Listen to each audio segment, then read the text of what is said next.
فهم السؤال عن إضراب المعلمين. والله تظاهرت كل يوم. تنقول عندنا وزارة التربية أنها باشرت مع افتتاح السنة تحضير، لأن السنة تنطلق في ظروف أحسن ظروف قاعدة تنطلق فيها تلبية الهدف التعليم والحاجة التلاميذ. لكن طارق القاسم الجهود اللي متعلقة بإعداد البنية التحتية وطاولات وحجرات وتنظيف المدارس وغيره. وباشرت أيضا توزيع المدرسين بطريقة التي تضمن أحسن تغطية للحاجة من المدرسين.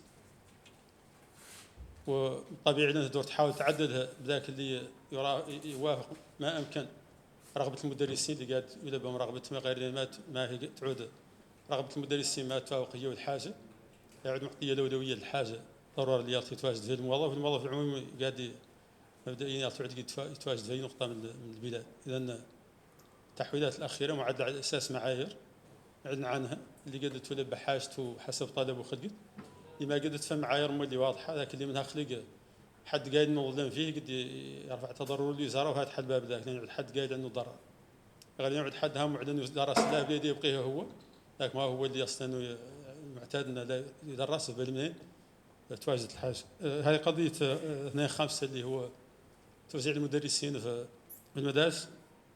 الوزارة هي تقدر وتشوف كم عدد المدرسين اللي يكفى المدرسة حسب ذاك اللي متوفر من المدرسين، يبقى في حدود ذاك التعاقد اللي هو الموظف مقبول على عدد مستواه. ما لا يطالب حد باكثر من عدد السواعي يعود يصل انه متعاقد على الاساس، وحد يطالب لا بذاك اللي متعاقد به يلتو لا يعود مولد هذه يتفهم على ولا يا تدعي الحاجه يلتو يخل. فم السؤال على الزي المدرسي. الزي المدرسي تم اختياره ووافقت عليه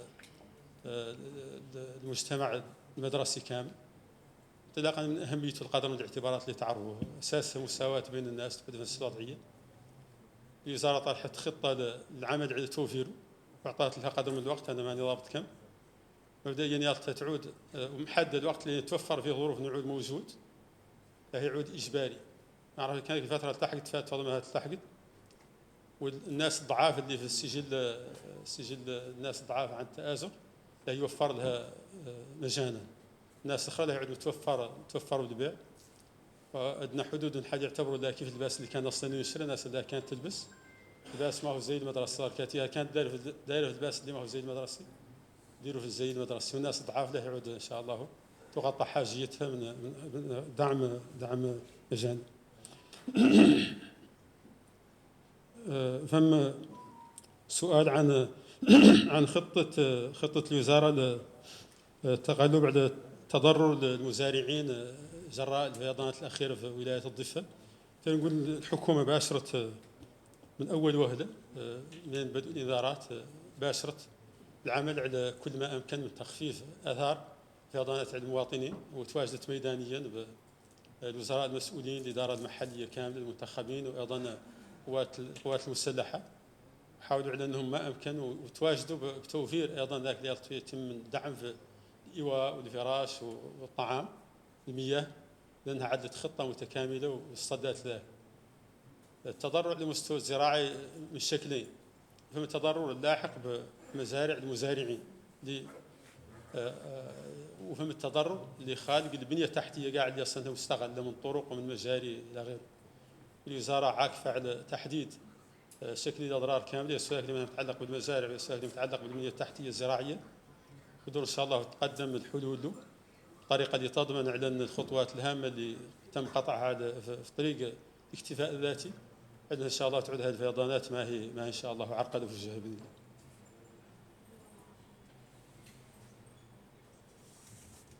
فهم السؤال عن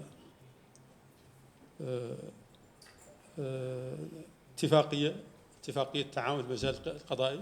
تأكد على أن الحكومة حريصة على الاتفاقيات الثنائية اللي بينها مع أي دولة على أنها تحترمها، وعلى أن ذاك هو اللي يعود إن شاء الله جاري به العمل في هذا الملف له. فهم السؤال عن متعلق بالموريتانيين المهاجرين. والمهاجرين تحكمهم في بلدان المهجر، تحكمهم فيهم قوانين الدول اللي هم فيها لتعبير عن إرادة الشعوب ذيك الدول وقوانين ذيك الدول. إذا حد في دولة لا يعود تشريعيه طبيعي تعود تشريعيه قوانين الدولة. الحكومة الموريتانية في إطار علاقاتها الحسنة مع كل دول المهجر المواطنين كاملين، ما فهم دولة اليوم فيها مهاجرين موريتانيين مع الدولة معها علاقات حسنة. ذاك الإطار إن شاء الله اللي قد يبذل من جهد لتسهيل التعامل مع ظروف مهاجرين في أي مكان دون يعود هو الخالق، وأي مولي تدخل دعاة الحاجة على أنه يخلق في ظروف معينة ظروف خاصة دون إن شاء الله لا يتم. فهم سؤال عن